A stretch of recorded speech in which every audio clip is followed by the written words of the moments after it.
All right, good morning everyone. Happy Wednesday to you. This video is only for students that are actually absent today, who are A-Day students. So my A-Day kiddos who are not here today, first of all, hopefully you got onto Google Classroom yesterday to complete the assignment that you were given on your first day back. And the most important thing there was actually to join this new Google Classroom. So if you haven't done that, go back to Google Classroom. The old one, of course, this is where you can find that video. It's also in the new one. All right, plug in this code and make sure that you are in our new Google Classroom. The old ones will be archived, or you can unenroll yourself if you wish. All right, so today's assignment, is, first of all, if you did not do yesterday's assignment, let's start there. All right, yesterday's assignment was an absolutism versus limited government reading. It's a short reading. Mr. Daniels worked pretty hard on there. To make sure that it is at our level. We ask you actually to take a survey afterwards to tell us a little bit about how well you understood it. If you didn't understand it super well, what parts didn't you understand? And that way we can really focus on readability of the things that we're giving y'all. If you click on absolutism versus limited government, that's your reading. The things that are in purple and gold are super important. Hint, hint, wink, wink, nudge, nudge. You'll be using them later this week. All right, so the whole idea here is trying to figure out the difference between an absolute government, hint, hint, absolute means total, so a leader has total control, versus a limited government, right? So if something is limited, that means it has some restrictions, right? So a government that has restrictions usually placed on it by the people. Which one would have more power? Well, absolutists would definitely have more power. Which one puts more power in the hands of the people? That's definitely a limited government, right? So go ahead and read about those if you have not already and complete the survey. All right, today's assignment is actually an absolutism investigation assignment. We are asking you to look at some of the choices that absolute monarchs, so kings and queens, made during this time period. There are two things that you're going to have to open. I would open the Absolutism Cribs assignment.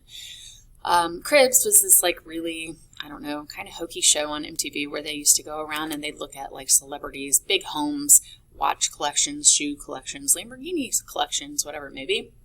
And so in this case, we're actually going to be looking at the cribs of these kings and queens from the 17th and 18th centuries. Remember, money is flooding into these European countries from the colonies, from taking resources from the colonies, from using slaves to get those resources in the colonies. And this all goes down to and breaks down to the economic system of mercantilism, this idea that you want to amass a larger amount of gold and silver than any of your neighboring countries, right? And you get that wealth by having more exports than imports, right? So sell more things than you purchase. As this money comes in, some of these monarchs decide to use it sort of frivolously, in my opinion, and they decide to build these magnificent palaces. So what we would like for you to do is please choose one palace to explore. You can either choose the Chateau of Versailles in France, or you can choose the Royal Palace of Madrid, Spain. If you scroll down, you'll see that there's several sites here that will help you. You can go explore Versailles by clicking on any of these. You can click on any of these, with the exception of this first one. It wasn't working very well yesterday, so I would skip it, but try any of these to go look at the Royal Palace of Madrid. All right, as you explore, we want you to look for some of this information. Maybe who had the palace built? When was it built? Where was it located? What's the estimated cost? How much would this thing cost if we were going to build it today? Or maybe how much did it cost back then? What would it have been like to have lived there? How did people entertain their guests? How many servants were needed? Maybe was there outdoor entertainment? What types of things did they have, right? Maybe what was your favorite room and why? Or what did you find most impressive or interesting about the place? You do not have to answer all of those, but those are the types of things we would like for you to look for.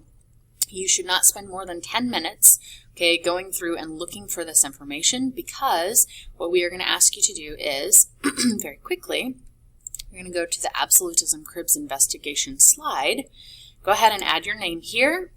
Add the palace that you've chosen, either the Palace of Madrid or the Palace of Versailles. Tell us a little bit about what you learned, and add some images or even some memes about absolutism there.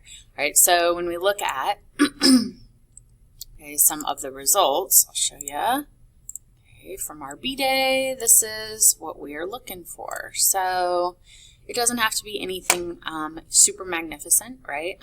But Okay, a lot of people here, like here's a good one, right? They maybe changed the background a little bit, right? It's not anything super sophisticated. She probably took about 5 minutes to go look at this place and took about 5 minutes to create the slide, and that's totally appropriate.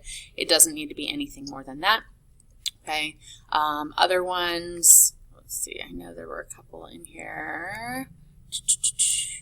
Right, so Cameron's, right, again, maybe spend about 5 minutes looking, right, and then added some information that he thought was super interesting. All right, once you've done that, we want you to really think about, okay, whether or not this was a violation of the social contract, right? So remember and go back to social contract is this idea that people give up some of their freedoms in return for order and safety and protection. The government is going to, in return, right, take care of those things when the people are willing to give up some of their rights. So we would like for you to please click on the absolutism investigation exit slip, right? And I want you to figure out what economic idea allowed these rulers to build such extravagant palaces. Remember, I actually told you that, okay, right up here, this is your economic system that allowed that to happen. Okay, what type of political system is actually going to allow this type of thing to happen? Well, do you really think that a limited government, one where the citizens have a voice, do you really think that something like this, some sort of huge palace is going to be built with the citizens accepting that use of their tax money? I mean, it's up to you. Maybe the taxpayers would see this as a good idea, but more likely, what type of political government was actually in charge of and able to create something like this? It's likely that they probably had absolute power, right? Where did the money come from? Again, think about, money coming in from the colonies, money coming in from, mercantilism, exporting materials, and additionally from taxes, right? They're taxing their people. The social contract theory I just told you, okay? And then what I really want you to think about here is, what was the purpose of the palace for the country? Now, obviously, the royal family gets to live there, but what does this palace do for the citizens, right? What does it do for the country itself? And then number 4 is your opinion, but this is the most important question. Does the cost of the palace and its use violate the social contract theory? Why or why not? So when your leader decides to use your tax money, right, and all of the wealth coming into your country to build a giant, multi-billionaire, right, billion-dollar estate, with palaces on it and all sorts of fancy stuff, is that a violation of their social contract? Remember, you have given up those taxes, you have given up some rights in return for them giving you order and security and safety.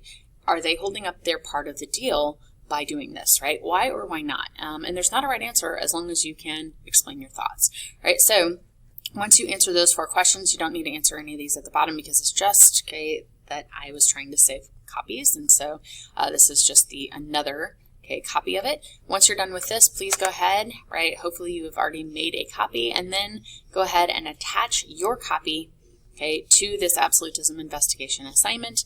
When you are done with your slide and you are done with the exit slip and you have attached it, go ahead and turn it in. All right, guys, that's all I have for you. If you have questions, as always, email me. Again, have some fun doing this observation and don't spend a whole lot of time on the slide. Really just try to get a good overview of the extravagance of these places. All right, bye-bye.